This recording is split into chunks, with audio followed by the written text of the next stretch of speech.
welcome to Stats Daily Podcast. Without you guys, this wouldn't be possible, and thank you guys for subscribing.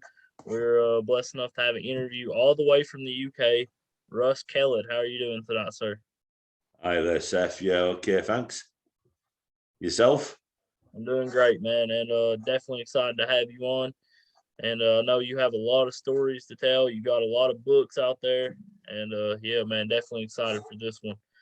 And I couldn't have you on without asking you about being abducted by a UFO. Right, well, yeah.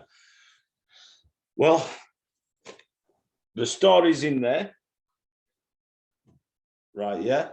As you can see, it's called E.T. Rider. And basically that is where it more or less started from. Although that I'd been abducted and had things happen at an early age. I think I was about 4 years old when something strange happened and I saw what you could call a flying saucer. Now, it was like silver, and the person was like basically just somebody in a flying suit type thing, like overalls, sort of like silvery grey type. And the thing is, I thought it was a dustbin man at first, because dustbins used to come down and, dustbin wagons, and I thought, oh, dustbin wagon. And basically, he didn't take the dustbin. He just looked at me, and I looked, down at him, front window upstairs. And I thought, wow, what's he doing? Because he looked different. He had like an helmet on as well. So I'm thinking that's a bit different to your normal dustbin man, isn't it?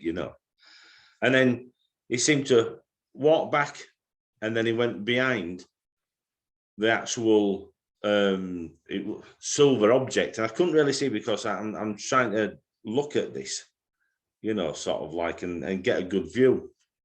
Went behind and sort of like waved, and then went behind it, sort of thing. And so that's like the earliest like record, sort of like recognizing that something that were a bit odd.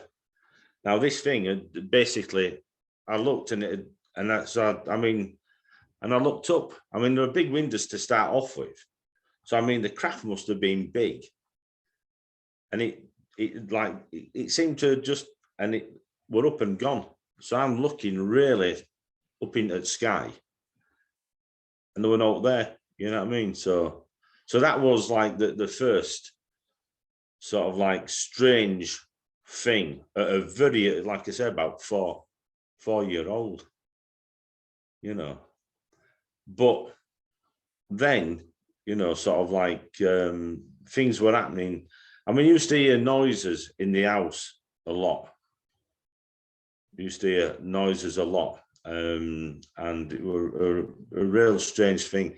Down the cellar, used to put money in meter for the electric, and I'd seen like this tall thing, like a shadow person, sort of like. And we always, me and my sister, we used to mess about and we used to lock each other down in the cellar, you know what I mean, sort of thing. And I'm banging on, let me out, you know what I mean, come on. And I'm looking, I'm thinking this thing's going to get me. And sort of like, my mum would say, oh, don't talk silly, I mean, there's no down there, you go down then, you know what I mean. And my mum would go down. She used to give us 10 pence to go down and put money in electric, you know what I mean, sort of like. She wasn't stupid, was she? She wasn't a fool, you know what I mean? She wasn't going to go down and put 10 pence in meter, was she? Sort of like, she had the right idea. So, anyway, outside it'd be one summer, and there were a game, we're taking part in a game. A bit like, I'll make it easy because people don't know when I say this name, Tin Can Squat. Have you ever had a game of Tin Can Squat?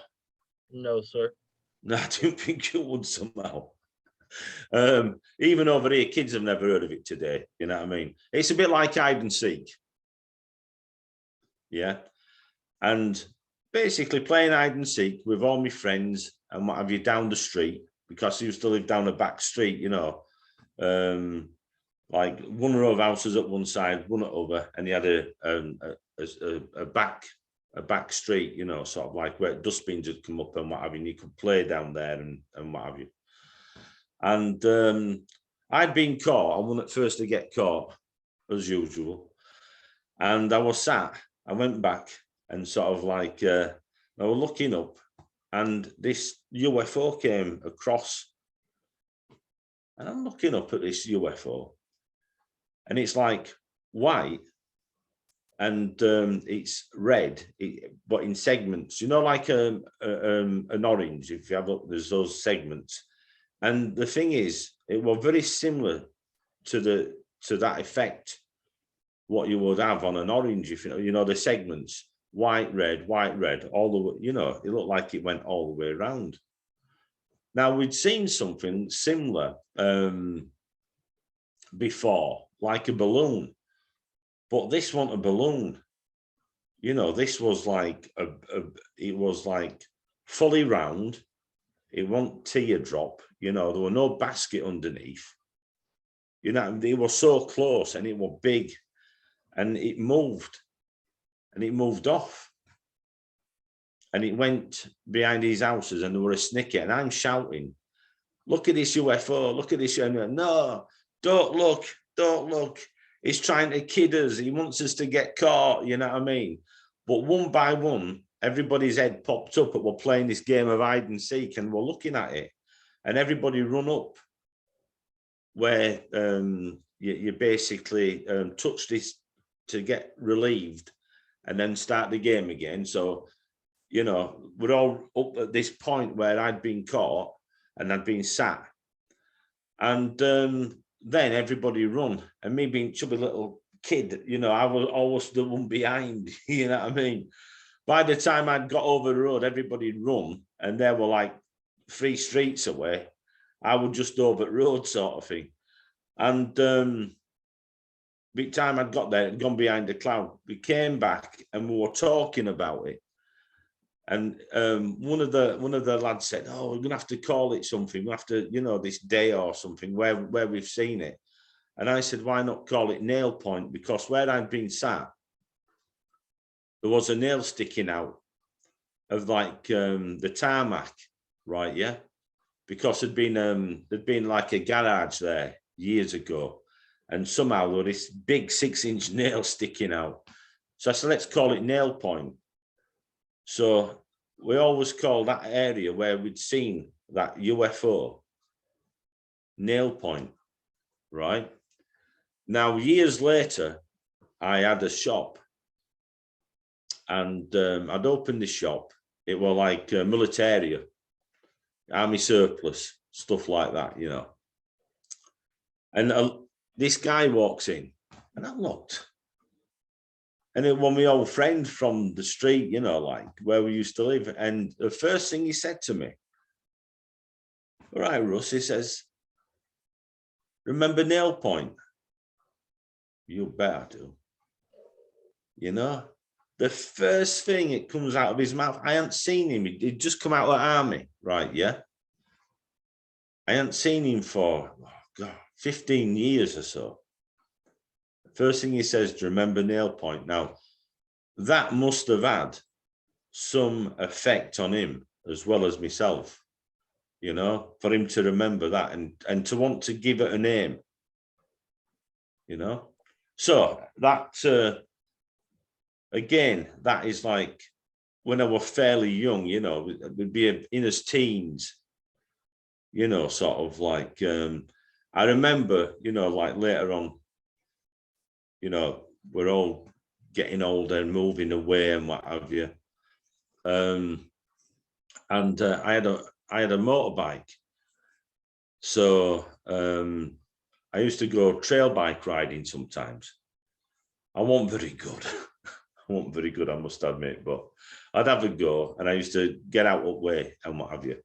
I used to do it as well. I used to go, I should have been, like bunking off school, not go to school. And I'd have an air rifle and my motorbike, and everybody'd be at school, and sort of like, I'd be sort of like with my air rifle, sort of like shooting targets and stuff and riding around on a motorbike at 15, you know what I mean, sort of thing. And all my mates say they're getting educated. I mean, so now what happened was there's so many incidents. There is so many, when you look back, there's so many incidents of strange things happening, right? Yeah, like missing time. Right, yeah, sort of like you're out on your motorbike, and all of a sudden you can't remember, sort of like how you got home, the journey, and you're thinking, sort of like, can't remember that. You know what I mean? So people say, oh, it could be your mind not working right, Anyway, so this is where things started changing. I'm trying not to tell you too much, because obviously there's a book, sort of like, and I don't like doing that, but I was reminded, got a book. Remember, there's a book, get the book, and sort of like, anyway, but I'm not really like that. So, you know what I mean?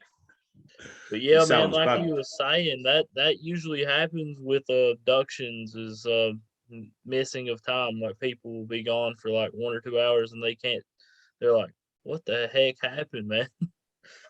Well, yeah, this is it, sort of like, but I were on coast to coast, talking about a book which isn't mine. You can't get this anymore, and it's about a famous case in Wales. But we're actually, I was on with the author on Coast to Coast, and the guy who were usually on that show, he were off. He were on holiday, so we were on for like, I think it were 4 hours, and start talking about my abductions, right? Yeah, and I'll talk about this one. And I'd been talking about when I was on my motorbike. I'd been out and I was on my way home, right? Yeah, I'd been to a pub, and straight away, and I didn't used to drink, right? Yeah, but I'd been to a pub to see somebody about it was something to do with this oil tank on my chopper, and ask him, because he'd had the same type of bike, and I wanted to know a bit of information because he was letting oil out and what have you. And they said, oh, he had the same problem, ask him about it. So I just went over. Anyway, I got it fixed, but he wasn't there. And I went home, and I hadn't seen him, sort of thing. So I'm now on my way home from this pub, and no, I hadn't been drinking, sort of like, and, had you been taking drugs? No, I don't use drugs. I never have used drugs. I have drunk, but I've never drunk when I were riding my motorbike or driving. And I mean, I'm talking about, you might talk about a pint maybe once in 6 months. So I'm not really a drinker. I never have been. I haven't had drink. I haven't even touched a drink for many years. So it's not, I've not got a problem with drugs or drink, if you know what I'm saying. So it's a case of, so what's happened to me now, and I'm riding down this road, so it's nothing to do with drink or drugs or what have you. And I'm on my way back, and I come to a level crossing, like a train level crossing. And that's in the distance, right? and there's these lights coming down. And I'm thinking, oh, hell, I better slow down. You know, the lights are coming down, you know, at this level crossing. Anyway, I slows down, stops and what have you. And I'm hit by this immense white light, a beam, right? Yeah. I'm surrounded in this light and I'm thinking, well, it's not from in front of me. It's not from sides. So I'm looking back. I'm thinking, this some fool, you know, sort of like close up behind me. You know what I mean? Looks round. Nothing there. Nobody there. I thought, well, one of my mates at first on his motorbike, getting close, messing about, because we used to knock each other at traffic lights. You know, like we'd knock each other's back tire, you know, like, and if you've seen your mate, you know what I mean, come up and bang, you know what I mean, sort of like, what, do that again, sort of like sat there and fall off. It happens, messing about, you shouldn't do that. Don't do that, right? Yeah. Anyway, so looking around, so there's nobody around, there's no mates, you know, there's no cars, no big trucks, because I can now feel the heat of this light. Yeah, I can feel the heat now of this light. And I had this tank, petrol tank, and it had a silver console, you know, like dials for me, speedometer and what have you, a rev counter. And it's, the light is shining on that, you know, sort of like, and I realized, so I'm looking, where's it shining from? So I'm looking, ooh, you know what I mean? It's coming from up there, you know, sort of like, the next thing, I'm floating, right, yeah, and really comfortable feeling. I'm sort of like light, which I've never been light in 20 odd years, and I have this light feeling, floating and what have you. You know, sort of like the next thing, I'm back on my motorbike, down with a bit of a bang, a bump, and sort of like, I'm thinking to myself, bloody hell, you know, well, what's going on here?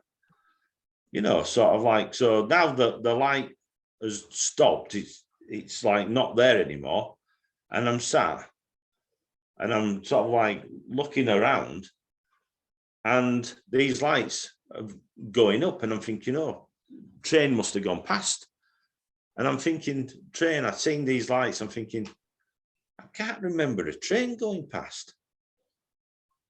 You know, it's weird. So I looked around now, because I'm sat there in nighttime, you know what I mean, looking around thinking, I'm going to get knocked off my bike here. So I carried on now, and I'm on my way home. So anyway, basically, I'm about halfway home, and there's this place near Haworth, Bronte country, you know, like the book Wuthering Heights, you know, that's to your right sort of thing. Over there, this moorland. And there's a place called the Flappet, and where we used to do a lot of trail bike riding over there. And as I'm going, there's this, I can see this light, this light in the distance, a ball, and it's, and I looked and I kept on looking. I could see it was going over houses, over trees. It's coming closer towards me. It's going away. It's going over trees. Anyway, this thing then is bigger, and it looks like it's like a light, but a ball, and it's like a silvery tint to it, and it basically flies in front of my motorbike on this main road. And I'm sort of like, and it flew across, right across the road, over this area and towards a place called Halifax. Excuse me. So that flies over. So I looks around, and a bloke in a car with glasses on, sort of like, I could see him, and And I'm looking, and like, did you see that? And this bloke's just like, with glasses on, just in a daze going past, and I'm thinking, he must have seen it, surely. So I pulled over, and there's a car park, and I had a cigarette. I used to smoke, and I had this cigarette, and I'm there, thinking, what the hell was that? You know what I mean? Just couldn't believe it. Anyway, I finished in my fat. I thought, right, better move it, sort of like working morning. So I comes in now, and I'm knocking. Start again. I comes in and I'm opening the door, and my dog comes out. Now she goes, toilet and what have you. So comes back in, closes the door, and I'm thinking, by this time, I'm looking and there's something wrong, right? Yeah. Because what I'd noticed was that the lights were out. Yeah. Now, everybody should have been up when I put the bike round the back, right? Yeah. And when I came, there was something wrong, because there was nobody downstairs. There was no light on when I came to that door, and I'm thinking, they must be in bed. But I'm thinking, it's early, even though, it's work the next morning. Sort of like it looked like it were a lot later than it should have been. The people on the road, there were nobody on the road. There were on the estate where I lived, there was nobody. Right, yeah. So like I say, so I'm inside and I'm thinking now, I was going to make a coffee, and I thought, I better not make a coffee because it's going to make a noise. Boiling kettle and what have you. And, it used to echo a bit in my kitchen. So I thought I better go to bed. You know what I mean? Sort of like, don't wake anybody up. So anyway, the next morning, I woke up by my mum shouting, "Are you getting up or not?" She says, "You want to stop coming in?" She said, "at all hours." She said, "when you've got work the next morning. And get up, it's work time." And I thought, all right. So anyway, came down, got dressed and what have you. And my dog went out in garden, got back in, locked the door and what have you, went to work on my motorbike. As soon as I went through the door, right, yeah, one of the women that I worked with, 150 women, and sort of like one of the women sort of like, younger lass, she came up and she goes, "Have you seen your face?" I said, "Yeah." "Have you seen your face?" She says, "No." She says, "Have you seen your face?" She says, Have you overdone it on a sunbed?" So what are you talking about? She says, "Your face, you've got suntan." So what are you talking about? She said, "Go have a look in the mirror." So anyway, I had this half face helmet on, right? Yeah.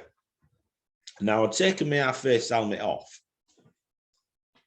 and I thought to myself, well, what's your name? So I goes in my little office, what I had. And I had a look in this mirror. It had been there before, it wasn't mine, you know what I mean? But it'd been in. So my face, right, yeah, all there,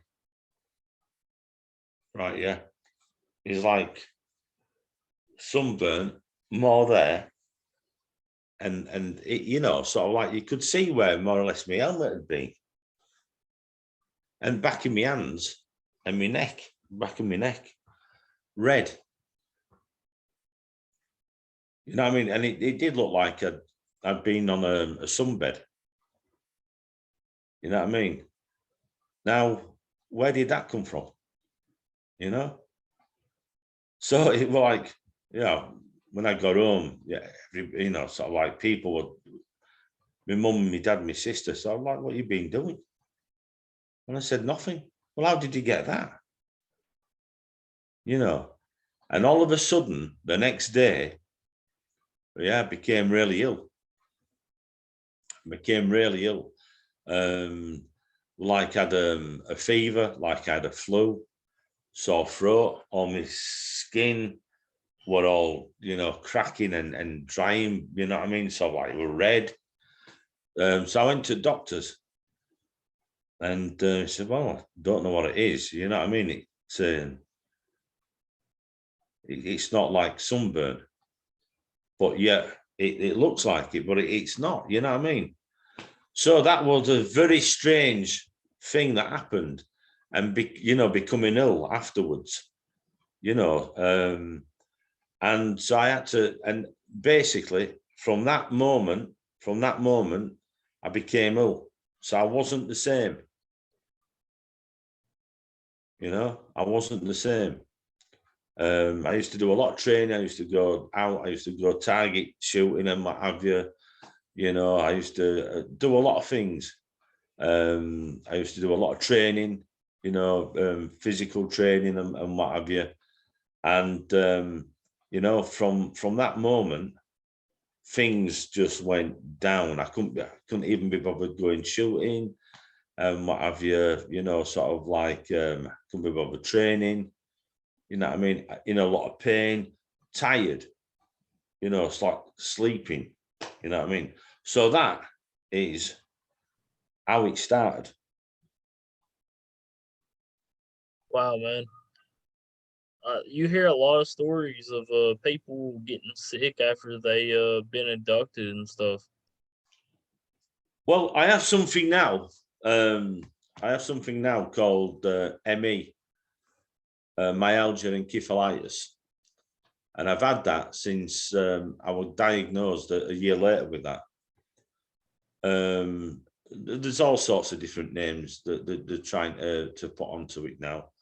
I'm going to call it fibromyalgia, chronic fatigue syndrome, and FM, And one of the things with that I've been told, apparently, is that it's something to do with post-traumatic stress disorder. Sort of like what I've had, I call it basically the after effects of being abducted.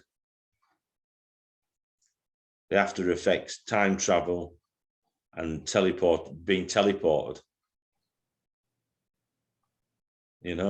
That's personally what I think it is.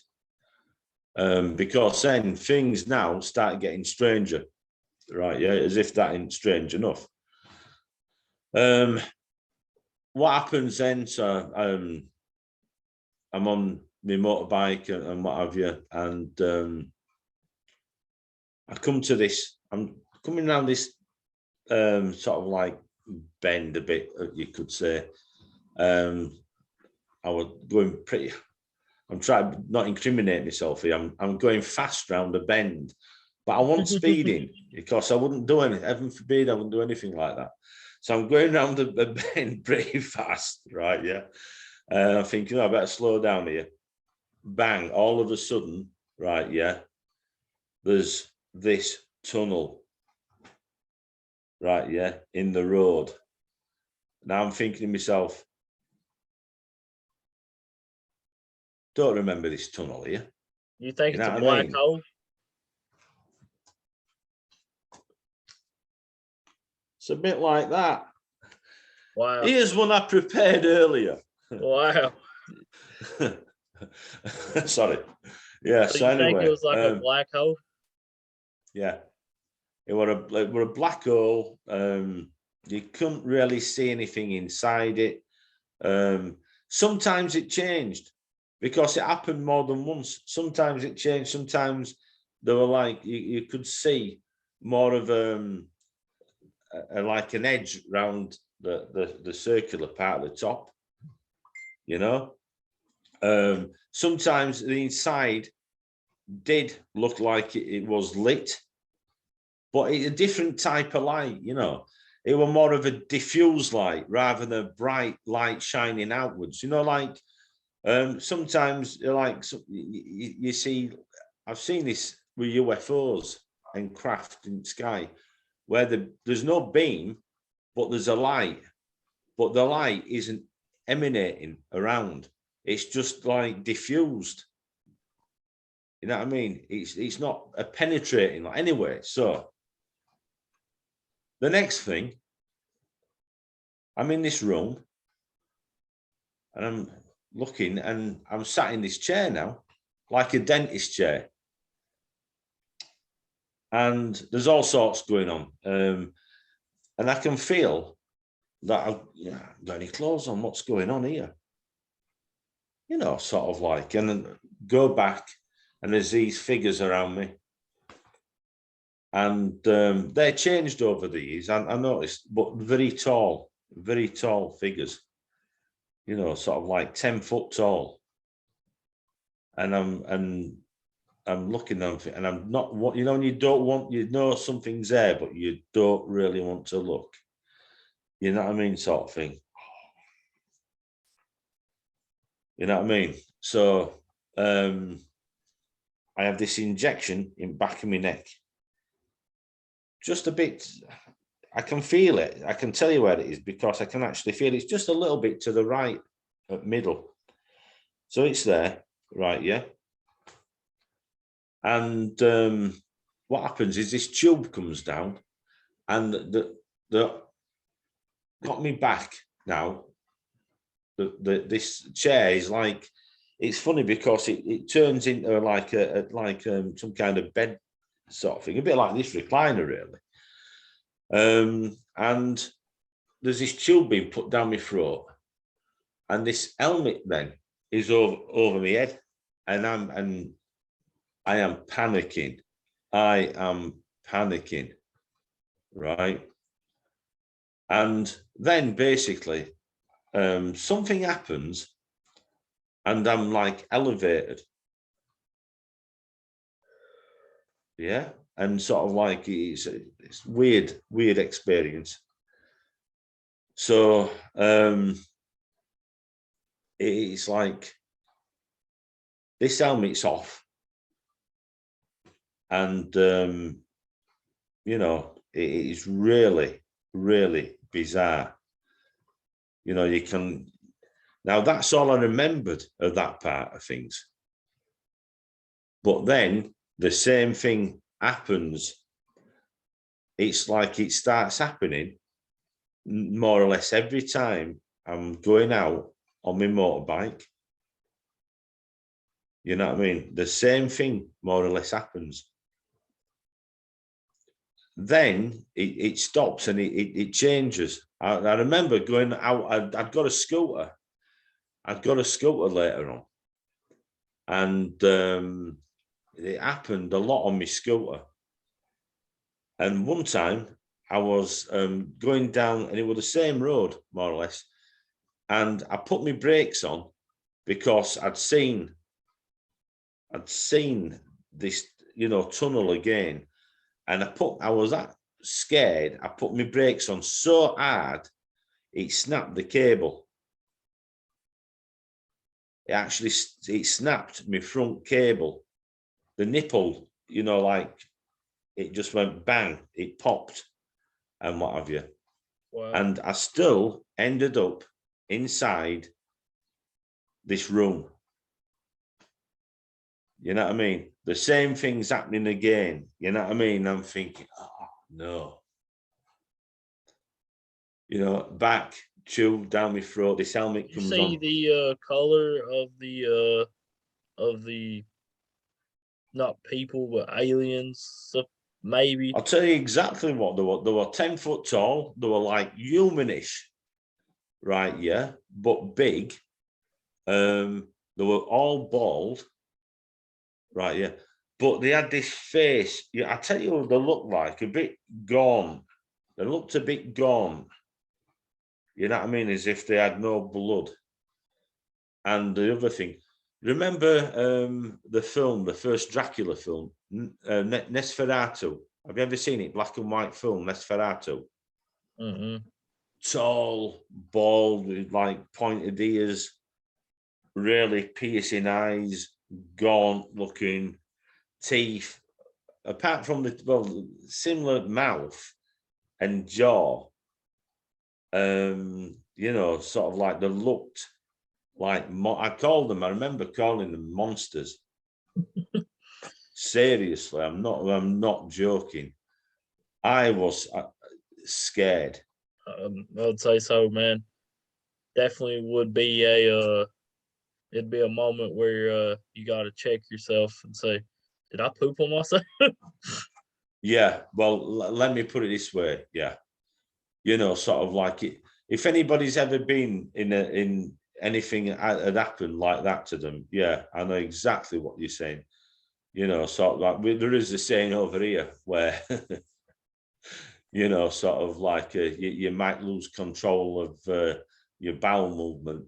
Sort of like let's put it that way. I'm on my best behavior, no cursing, no swearing, right? Yeah.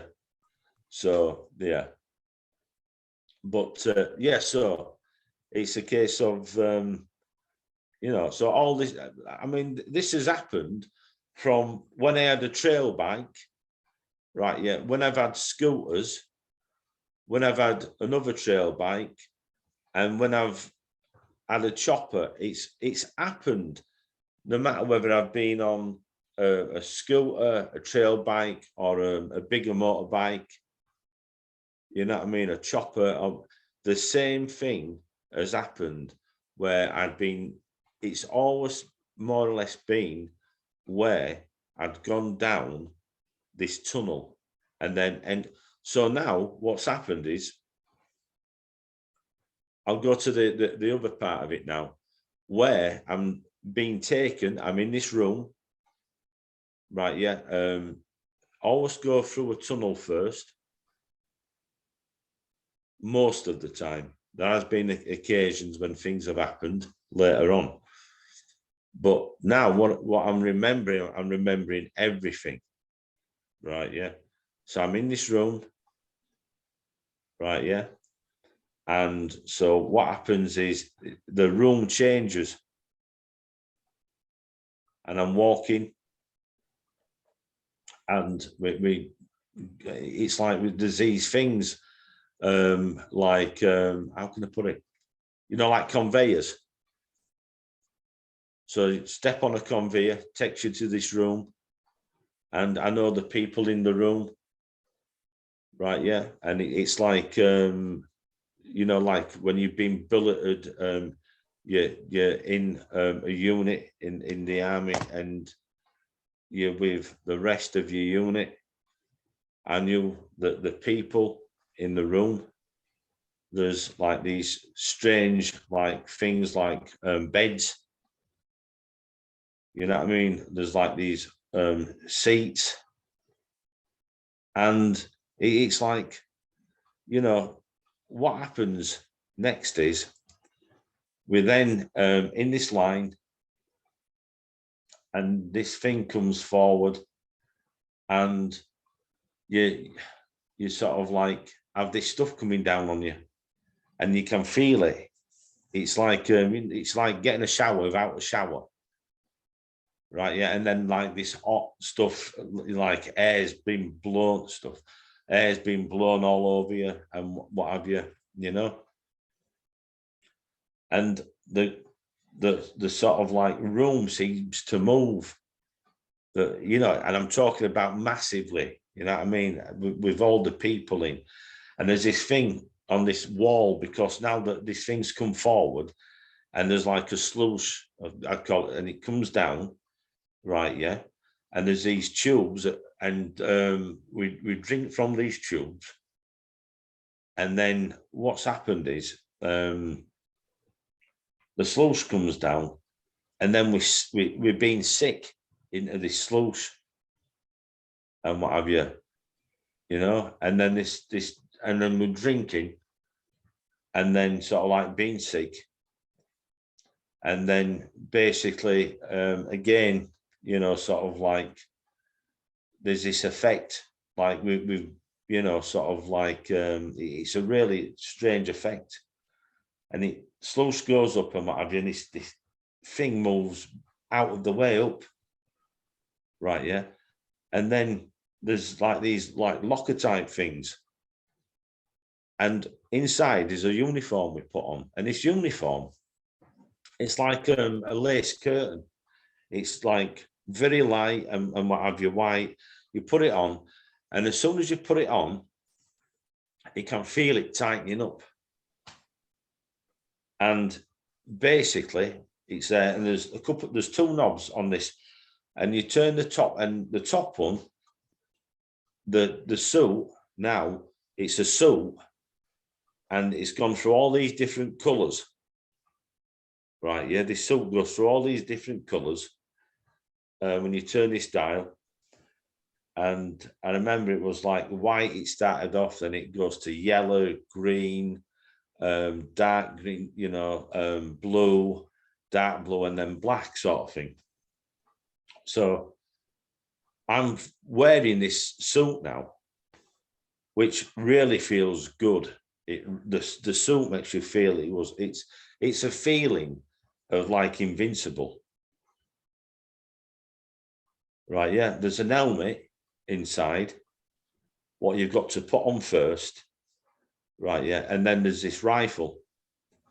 Right, yeah. And the rifle has like these, they look like magazines, but they're not like normal, the batteries. The magazines are actually batteries. And there's two, what you put in a clip at the side, and the third one goes inside the rifle. Right, yeah. Now, the thing is, these are sound weapons, and we've got to have these helmets on. If you fire one of these rifles, it'll burst your eardrums. The sound destroys whatever target, and there's a dial depending on what you're firing at, and the full power, wow, you know what I mean? Devastating. So I was telling you about like being, people have said, well, you know, this is what you call being it was a friend that said, you know, you want to read about this, you know, like super soldier, you know, because what had happened is I told my friend who used to have a scar, I told him about this, about what had been happening. And he said, you really need to sit down and read about abductions, he says. He said there's one, Betty and Barney Hill, because I've been describing something. He says that's a bit odd, is that? He said, because he says tall beings. And then we were talking about close encounters, you know, like with like these little, if you remember, when you watched Close Encounters, did you think they were more like children than alien greys? Oh, I've never watched it before. Haven't you? No, You never sir. watched Close Encounters, right? Big thing, you know, sort of a massive film. And I think, Definitely need to, though. yeah. But it was odd because in that, you know, like, although they're portraying like aliens and the little and grey, I think they'd purposely done it so the child in the film related to these things, because obviously you were a child, you know, a kid. So that's a bit weird, just, you know, like thinking back. But, and I said, well, these are not little. And I told my friend, I said, you know, like these aliens are not little, they're big, these are 10 foot tall. Now, the thing is, there's other ones about 6 foot tall. Very the same, but the smaller. Now, they're the ones that seem to be like the officers that are telling us what to do, you know, the sort of like the ranks above us. But they're all the same, you know, they're all the same. The got this gaunt look and they're bald, you know. So what happens is we're traveling. What we do is from where we were, after we'd had this stuff gone through this thing, and it's like this stuff. It's a bit like one of these new showers, like it's the showers are not water dripping on you. It's the effect of like being steamed, like in the steam room. It's more like that effect. So, and then getting dried, I suppose it's like that, rather than a shower. So we go from there, right? Yeah. So we've got the weapons and everything. And then this wall goes back now, that's got like the locker, right? Yeah. And it stores as weapons in his locker as well. You know what I'm saying? So it's like goes back and, sort of like, and I'm talking about massive. It moves back massive into like a massive big hall, arena. Right, yeah. And then we're in lines, and there's these poles come up with these like orb, like balls, and they come up, and there's like a line in front of us, and you go one by one, and it takes us to wherever.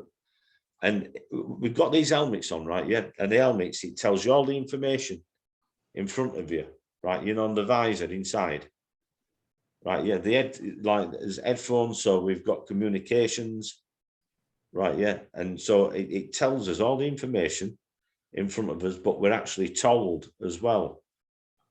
You know what I mean? So it'll tell you enemy, and it'll tell you the distance in front and whereabouts they are. You know what I mean? It just absolutely, sort of like just unbelievable, really.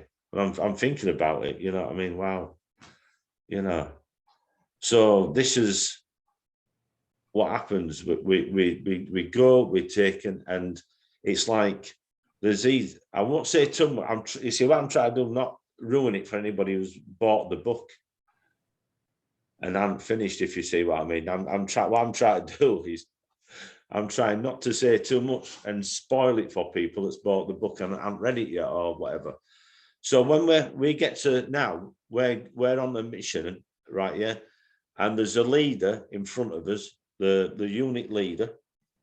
And there's, sort of like unit member in the group 1, 2, 3, 4, 5, 6, 7, 8, 9, 10.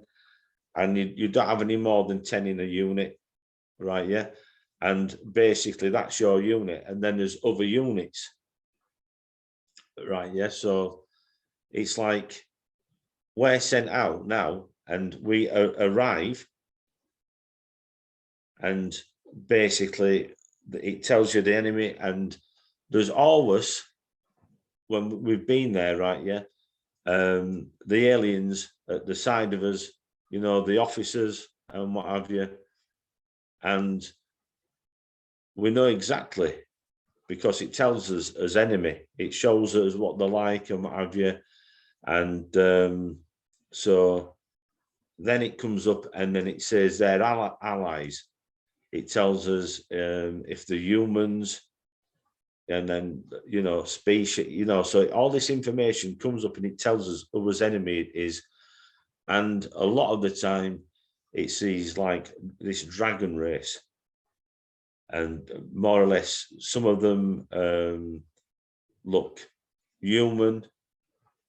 Some of them are bald, some of them have got hair, longer hair, sort of like as if they come from Middle East, Africa.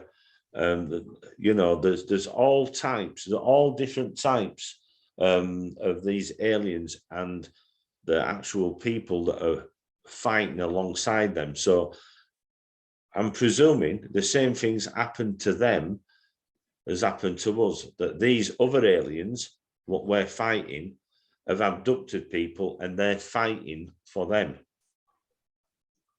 Also, I've come across other armies, military, from around the world. So you know for certain that they've been taken, but some of these seem to be taken by non-aliens.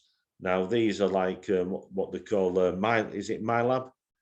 Military abductions. They're different to us. Like someone says, oh, you can't have been in a unit fighting aliens and a soldier, because if you've never been in army, if you're not in a military unit, you know, and I'm thinking, right, okay, so they're not abducting people to do, you know, their bidding, you know, that aren't soldiers. How does that work? You know, it's ridiculous, really, because there's a lot of different aliens, you know, and not all the people we're fighting are aliens, because I think, I'll be honest with you, this is worldwide. So we've got the militaries and the governments from around the world that have got their soldiers out doing the same thing, but they must be connected to aliens. They must be connected. If the governments are sending and doing this to the military, right, yeah, you know, sort of like, it's a different thing. It's a different thing, but behind it is the same goal. There's aliens behind all of this. So are the ones that are abducting people that are military, are they still working, right, yeah, with the aliens, or have they broken loose and doing it themselves? Does that make sense? Is it an alien operation, or have like governments of the world taken on board this technology and getting their own military to do it, rather than abducting civilians? Are they taking, you know, their own military personnel and getting them to fight? You know, because the thing is, the way I've seen it is that, you know, they'll take anybody. These aliens will take anybody. You don't have to be military. And the main reason is that military's already been trained to do something, right? Yeah. Now, that isn't what they want. They want a fresh mind so that they can train you how they want you.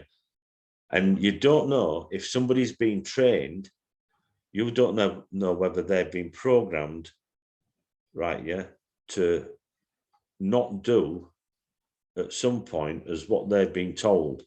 So you've got a sleeper. So if you abduct somebody who's already military, they might actually turn out to be a sleeper and fight against you. I know that when we have come back, if we've had contact, close contact, right, yeah, with any of the aliens or any of the non-alien groups, soldiers, and if we've had close contact, we've come in contact with them, we're taken away, right, yeah, and we've got to go to a contamination centre away from where we're taken back on the planet, from the actual centre, right, yeah, and the military centre. So we've got to be taken away and we've got to be quarantined. It sounds like what's going on around the world now, doesn't it? And basically, they put this thing on their heads, and what they can do is they can go back and they can see everything what's happened. They can go back and they can see everything that's happened and see if there's been anything happen where, for instance, something alien has been put inside us, right, yeah, and which will basically take over your body and basically your mind. Again, that sounds a little bit like what's going on today, doesn't it, around the world, seriously. You know, and I was talking about this years ago, I'm talking about the Oriental, the Chinese army that we came across.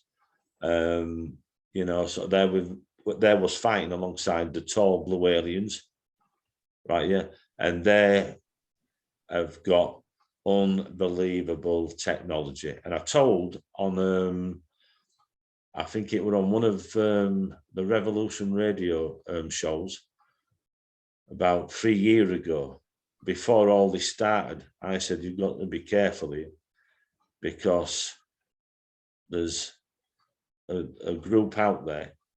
The Chinese got this amazing technology, and you're going to have to watch out.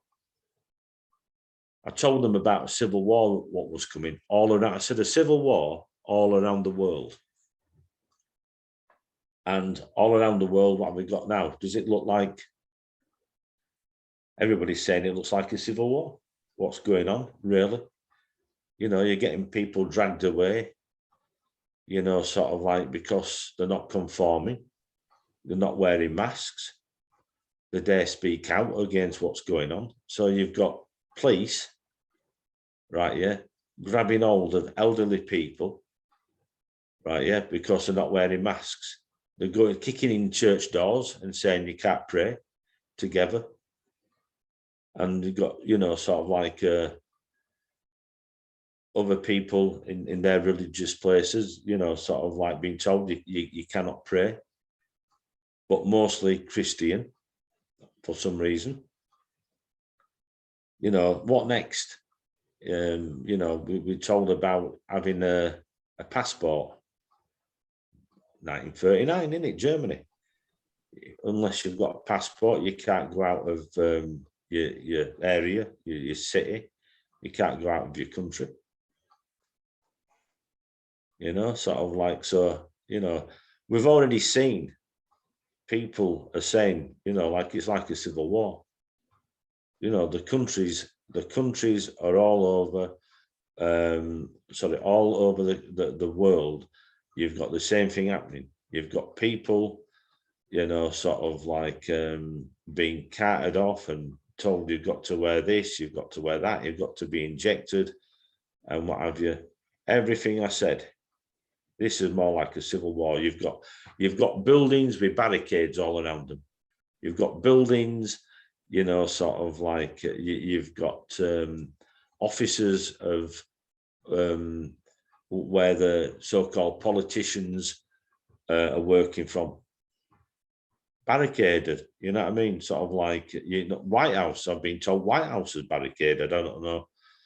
We've got the same here. We've got all these big gates up now. You can't go around, sort of like to the politicians in many countries.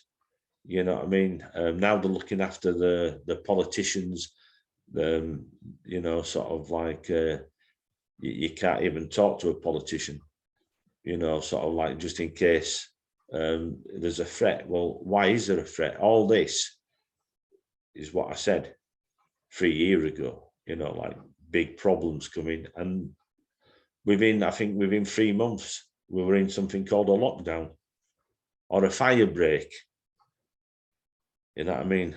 I know what I call it. If it smells like it, it usually is BS. You know what I mean? So, so I mean, that's it, sort of that's just one, I mean, sort of like a long drawn out. I'm trying not to say too much, just in case anybody has got the book and sort of like thinking, like we start, so not bother reading it now. Yeah. So do you think the aliens are going to try to take over our world? They've taken over the world. Took it over a long time ago. They've taken, just because you can't see them doesn't mean say that they're not there. There's something called black light. Yeah, you can't see it, but it's there. It's like the reverse of the sunlight that emanates, and the other doesn't, but it's there. People say, oh well, I haven't seen a UFO. I don't believe in it. but yet they'll believe in, they might believe in a certain God or whatever, but they haven't seen but the evidence, but they still believe. I mean, you'd have to be a fool not to believe in God. I mean, obviously, this didn't all come about just by a big bang. It didn't just happen. Don't believe it. But some people will deny that, you know what I mean? Some people, I had one the other day turn around and says, I don't believe in aliens. I don't believe what you're talking about. But I said, oh, have you ever seen anything? Oh, I've seen a UFO. Well, it could have been anything. Oh, no, it were alien. I said, well, wait a minute. You just said you didn't believe in aliens. You see, these people don't make any sense. He don't believe in my aliens, but he believes in his aliens. You know what I mean? It's like, what, are your aliens better than mine? You know what I mean? Sort of like, you believe in yours, or I might say something. I've had this before. I don't believe you, but I believe so-and-so, what he says. Well, that's good. At least you believe in something, for goodness sake. You know what I mean? It's better than saying, like, oh, I don't believe at all. You know what I mean? I believe in his aliens and what's happened to him. You can't be a super soldier, but he is.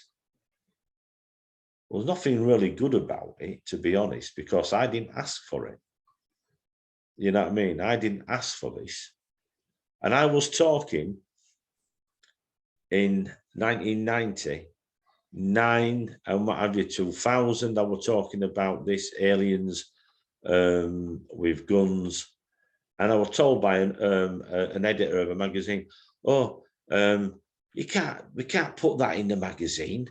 We can't have you talking about aliens with guns. It doesn't sell magazines. In front of 3 witnesses, that person, I used to write for a magazine, in front of 3 people, witnesses listened, and one of the witnesses turned around and says, don't write anything, don't give anything, don't write anything. Sort of like, you're telling somebody something in a magazine, right, yeah, about UFOs and what have you.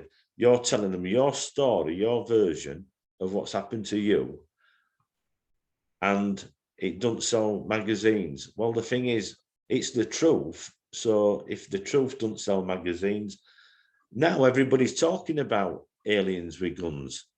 Everybody's talking about being super soldiers. I was talking about this. I was told to shut up. I was told to shut up. You can't, oh no, you can't talk about it. Now everybody's talking about it. And I'm talking, sort of like, it's just one of those things, isn't it? Did the aliens ever say anything to you? Yeah, of course I did. Can't possibly not talk. I mean, we communicated. I lived in a unit. I lived in a base with my unit, and then I got a separate room. Sort of like next door to the rest of the unit. Sort of like at first when I was taken and I joined, there was like 10 of us in one room, and then later on I became the head of one of the units. Now, one of the things I want to talk about, because I'm skipping over things, I might as well tell. A lot of the people in the units, right, yeah, there were women as special guard, right, yeah. Now, the women were in the special guard that basically abducted them for a certain reason, and that is, women from this planet have the capability to be telepathic, right, yeah, and men, but more females. And the females seem to be better at telepathy than the males. And they always had the guard jobs around the actual planet where the aliens lived. for the simple reason they could tell somebody, one of the women, I was a telepath, and that's what I was put in this unit for, right? Yeah, as a scout at first, because I was good at telepathy, right? Yeah. Now the women could at least 15 minutes before the enemy turned up, because they used a system very close to what we used of teleportation. But the women, right, yeah, could feel and see where there was going to appear 15 minutes before it happened. I could. Right, yeah. So I was put into this special unit. Right, yeah. And the special unit, you're usually scouts. But if you had that ability, you know, sort of like, you know, most of the women, like I say, was around looking after the aliens. Does that make sense? Can you understand that? Yes, sir. You know, so like I say, that is something, you know, I shouldn't, I'm telling everything in the book now. Oh, no. I've watched it on Seth's show. I don't need to get the book. No, you definitely should get the book, man. And speaking of that, where can people get the book on Amazon and stuff? They can, yeah. And the new book's coming out shortly as well. I've got a new book coming out. Now that is originally, I was telling you, I'd been on Coast to Coast about the Berwyn Mountains incident, right? Yeah, what happened? It was supposed to be, they said one evening in Wales, was there a UFO that landed? And all I can say is there's more than one, and it wasn't a UFO, flying saucers that landed. So flying saucers have landed. I won't give the name of the book yet, right? Yeah, because it's going to print shortly. I won't give, like I say, I won't give the name. But if you want me to come back on and talk about it, you can have an exclusive if you want. Absolutely, absolutely. Definitely want to have you back on for sure. I mean, I'm a bit, you know, medication. I'm in a lot of pain these days, so you'll have to, you know, like bear with me. But there's other things in the book, right? Yeah, there's other things in the book, like for instance, I was taken to hospital and I've got all the files, medical files. I had to get them, right? Yeah. And what happened was my memory was taken from me. Wow. Oh yeah, it's more than wow, my brother. It's more than wow. Yeah, it is terrifying. Terrifying.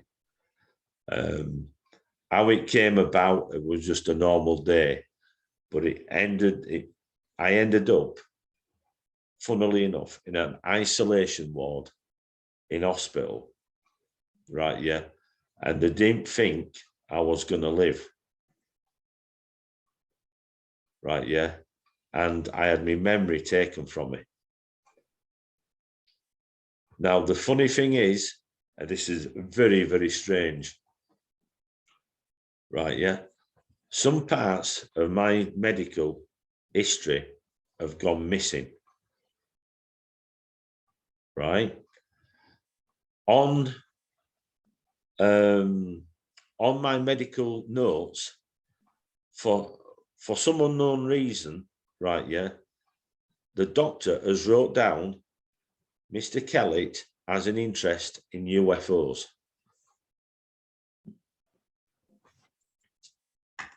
Right, hang on. It's in the book. Hang on, wait a minute.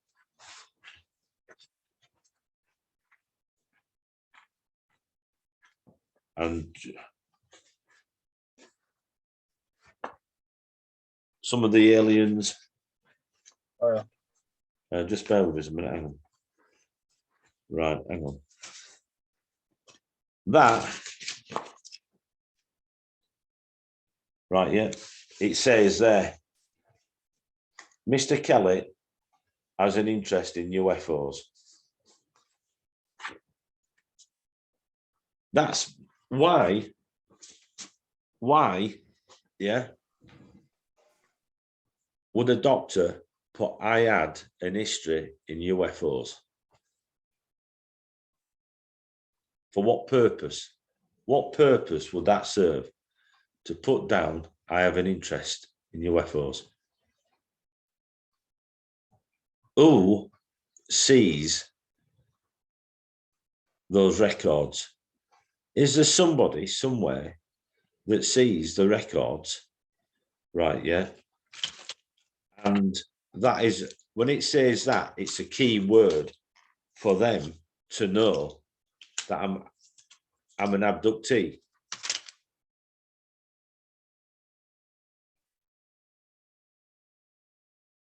You know what I'm saying? Is that a key word that written, right, yeah, down in people's files, in their medical reports, when you go to the doctors, right, yeah?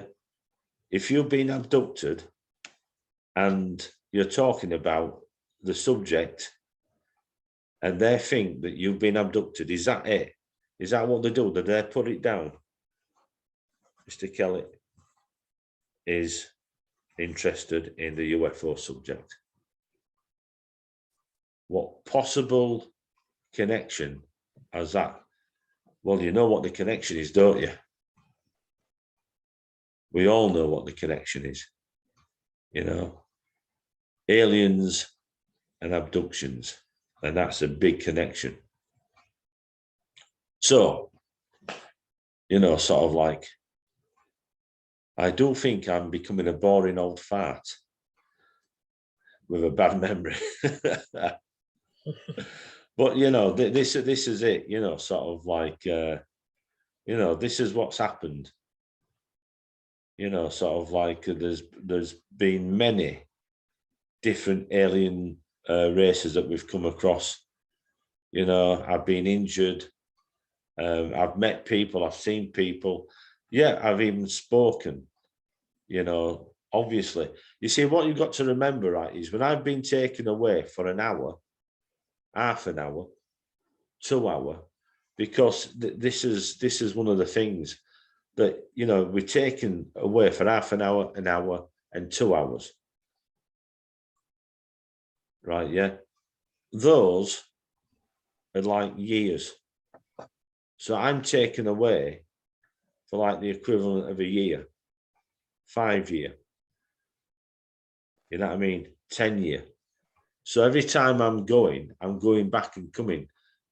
I've been away for 10 years. I don't get any better looking when I come back, and, you know what I mean, over these years, I'm still the same handsome dude. You know what I mean? But it's like, the only thing it's doing, unfortunately, and the serious, is that it's killing us. It's given us ill health. I have met people that have been abducted. I haven't met one person that has truly been abducted that hasn't been affected health-wise, and even maybe even mental health-wise. You know, we're all walking wounded. I'll be honest with you. And it's not a good thing. I'm not telling people about this, try to be, we're doing a job what we've been made to do. What you've got to remember, this isn't a good thing. And when I say suicide, it's not a brag, it's a warning to people. They can do this to anybody. And the other thing is, and this is a worrying thing, has anybody been programmed to do anything? Right, yeah? Say, for instance, you know, going about your normal day, and something clicks and something initiates something that people have been programmed to do. you know, because I'll tell you now, these things, it's like, I don't know anybody really who can say being abducted is a good thing. You know, you can't really say, I mean, what have I got from it? A lot of ridicule, a lot of pain, a lot of suffering. You know what I mean? It's like it's left me crippled. I'm in a lot of pain. You know what I mean? Sort of like, you know, it is an after effect. You've got an after effect. And I think ME is an after effect from time travel and traveling through, you know, this device teleportation. You can't move person, you know, from here and go through solid matter at the other end and come out and, you know, like be put back and possibly be the same. You know what I'm saying? Look at it logically. It's not, you know, sort of like I haven't done anything what's good. I've done things that I've been told I had to do and put in a situation, you know, and has it affected me? Too right, it's affected me. To have your memory taken from you. I had 100% memory recall of everything that happened. I wrote that book, right? Notes that happened. Yeah, when all this happened back in 95, right? Yeah, when I started writing, you know what I mean? And then all of a sudden, you know, to be taken away and to be put in an isolation unit. Now, come back home, and then they turn around and they said it could have been a stroke, it could have been this. It was probably a certain type of migraine that it makes you like have it's like a stroke, a seizure. You know what I mean? But I've met somebody else. You really need somebody told me, and when she told me, I hadn't told anybody. This is before the book ever came out. So when she told me about what happened to her and going into an isolation ward as well, and having the same thing said, I could not believe it. So I know for certain, when somebody tells you that before you've gone public and it's written down, I know for certain. Now, Tina Bird, you need to get her on your show, Tina Bird, seriously. Now, I have a girlfriend. She's had strange things happen. She's seen UFOs, and she's out filming now. She's out filming stuff outside her house this past few months. You know, she's an investigator. You know what I mean? And she investigates things really good, actually. Excuse me. You know, and she's a ghost hunter as well. She's done a lot of ghost hunting, but she's very good with paperwork and stuff. And she's helped us a lot, telling me, you know, like, and putting things, because I always muddle things up, and she said, do it right, do it this way, you know what I mean? So that's good. Somebody can give you some help, you know. So Lynn, you know, she'd be good. I mean, she's done ghost hunting as well, you know, some of these castles and what have you. And she's very sensitive. She picks up, you know what I mean? She can go. We was driving and I didn't tell her about an area, and she told me, she said, this area, this is a bad area. And I says, yeah, this is where the flying saucer landed. Now then, I didn't even tell her where it was, right? Yeah. And I'd got lost, and I told her, took this wrong turning, and I know where we are now. And she's driving past, and she gives it, I don't like this. I'm giving it, well, hang on, wait a minute. I said, this is where it happened. The exact spot where it happened. Where this, and sort of like, Didn't know naught about it. She'd never looked into the case. She knew nothing about it. And nobody had ever said that this area was where this flying saucer actually landed. They said it was, I think it was 5 miles down the road. So another person you should have on your show, Lynn. She's on my Facebook. And my new group. In fact, if you join the group, right, yeah, people might want to tell you about what they've had happen, because I'm like this, right? It's not about me, right? Yeah, this is about it's about the subject, right? Yeah, it's about other people. So if you're wanting other people, you know, if you go on there, you could ask them, you know, don't just, oh, you know, I'm Seth. You might see me talk show me, you know what I mean? And sort of like, if you let them know, rather than just, if you say introduce yourself, you can go on. I don't mind you going on my group and doing this, because this is what it's about. It's about getting the word out. Not about me, it's about other people. I love to see other people talking. I want to see if there's any similarities to what's happened to me. Does that make sense? Absolutely, man. I definitely appreciate that for sure. You know, but like I say, I won't just say that. Just go on. In this new group, I'll send you a link to it. Just click on it and then put your this, you know, like, and what you've done before. I'm opening a new page for people, topics, so you can put your show on there. I definitely appreciate that, man. Thank you for sure. And I Oh, you're definitely welcome. You're welcome. definitely appreciate you coming on as well, man. There's definitely want to have you on again for sure. There's just one more question I gotta ask you, and this could be a tough question to ask you. Is there some people that aliens abduct that never come back?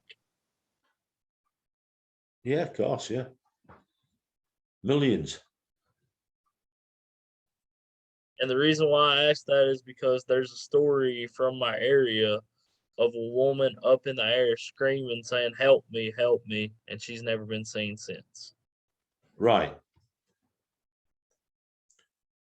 I was on the BBC, and you can hear this because there's I think there's a podcast of it somewhere, right? Yeah, but I was just talking on the BBC about UFOs and abductions, and what happened was talking about people. Oh, people being abducted. I said, yeah, sometimes people don't come back, and what have you. I says, you know, they're not all returned. I say, in fact, I says, there's a lot of people that go missing. I says, and in general, right, yeah. And she says, oh, yeah, but she says they come back the next day. I said, well, they don't actually. I said, you can't be reported as missing if you've not been missing for 48 hours, which is 2 days. I'm getting good at maths here. So, you know, sort of like 2 days, then you can, unless it's a child, a baby, a child, something like that, right? Yeah, or somebody who's elderly, right? Yeah, somebody with an issue, maybe not knowing where they are, mental health issue. Then it's a little bit different, but usually the perimeters are that 48 hours, a person cannot be reported until 48 hours as missing, right? Yeah. So I told her that. So she said, "Oh well," she said, "Okay, it's just a day, but they'll be back maybe next day." I said, "No," I said, actually, I says, last year, this is about 7 years ago. So think about this, right? Yeah. I said, last year, I says, there was 200,000 people missing last year, and they never, you know, never found them. Oh no, I find that very hard to believe. I said, yeah, I said, well, I said, I think it was about 250,000, I think it was. No, definitely not. So she's talking, so you can hear her talking. So she says to a researcher, just find out about how many people have been, right, no, not, how many people had gone missing. It was registered as a missing person for last year. right? Yeah, because we're in the first half of the year, so they couldn't tell you that year because I'd already rung. So, but they could tell you the full details of the previous year, right? Yeah. So she rung her up. She contacted, I think, or she'd done something through the press, and all of a sudden I heard her talk, and she goes, "Oh, well, I don't like the sound of that." And she said, "Oh," I said, "What's wrong?" And I think it was Liz, I think, and she said, "Oh, well," she says, "it wasn't 250, like I said. You know what it was? 280 for that year. Thousand. I live on a small island, right? And that's 280,000 people for that previous year. How many more's gone missing since? This is 7 years later. Think about it. Millions, probably. Yeah, but the thing is, whether it were aliens or not, the thing is, that is a worrying fact that so many people have disappeared. Now, what she said was it's people that want to keep out of the way, people that may not want people to know where they are. Right, yeah? I said, well, they're going to turn up somewhere at some point, aren't they? So that, you can't just appear. And you know what I mean? You're going to be somewhere in as a statistic somewhere, aren't you? You know what I mean? Because we live on an island, it's not like a vast country like America or Europe. You know what I mean? So you're thinking to yourself, and what she's saying is that no, it must be something they want to get out of the way of people that don't, that they might not want to be around people. They might have something that's happened, or they just don't want anybody to know where they are for whatever reasons. And I said, no, I said, 280,000 people, and that's just for that year. I said, how many has it happened till the previous year and the previous year? And apparently the numbers have crept up over the past 40 years. The numbers have gone up. So where are they all? Where are all these missing people? That's a good question. Because if the abductees that I've met, and I have met one or two, and I've seen them on Earth, right? And people have contacted me and said, yeah, I know you.